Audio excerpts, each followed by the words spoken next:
Now, in Kenya, we have just under 4,000 electric vehicles. That, compared to the millions of cars that we have on the road, is just a drop in the ocean. But that number there, compared to the number of electric vehicles in African countries, places us in the top 10. That means progress. And so, think about it. Kenya Bus Services has entered the EV space, one of the oldest bus services in Kenya. But what does this mean to the transport sector in Kenya?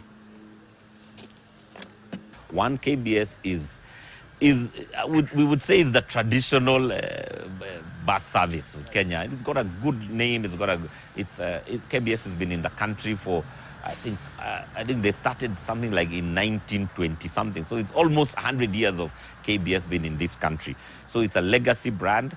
It's a well-known brand, and a lot of us who are older always are nostalgic, remembering the days where we went to school on scheduled buses and which were run by KBS. KBS model is a franchise model, which works very well with our lease model. So a franchisee will be able to take a bus from ourselves and place it in KBS, and KBS have got the entire management process, which they've been perfecting for a long time. Now, these electric buses, compared to ICE engine buses, have very few moving parts. And that means during maintenance, this bus could be forgiven to your pocket. Now, the other side also on the road, while using this bus, it saves quite a percentage compared to an ICE engine bus.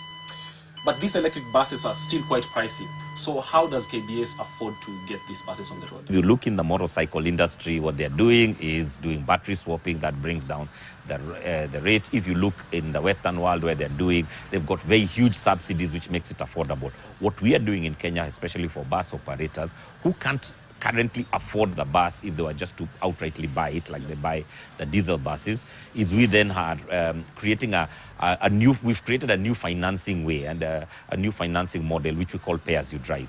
So as opposed to traditional financing where you pay a fixed amount per month, whatever happens, our amount is based on the mileage you drive.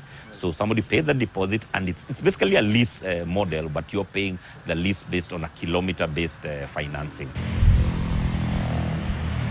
Now, according to the Transport Sector Climate Change Annual Report 2018-2019, the transport sector accounted for about 12% of Kenya's total greenhouse gas emissions that contribute to the public health issues in the city. The move by KBS to go electric is part of the wider plan to address greenhouse gas emissions. I think what is inspiring us is that the world is moving. And all over the world, people are going for things that have got impact on climatic change.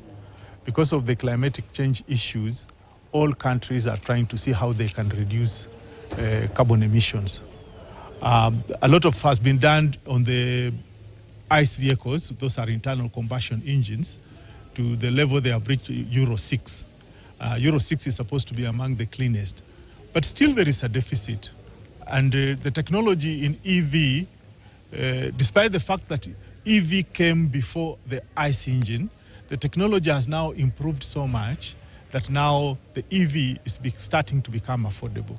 So the whole world then is trying to transition from the ICE engines to EV vehicles.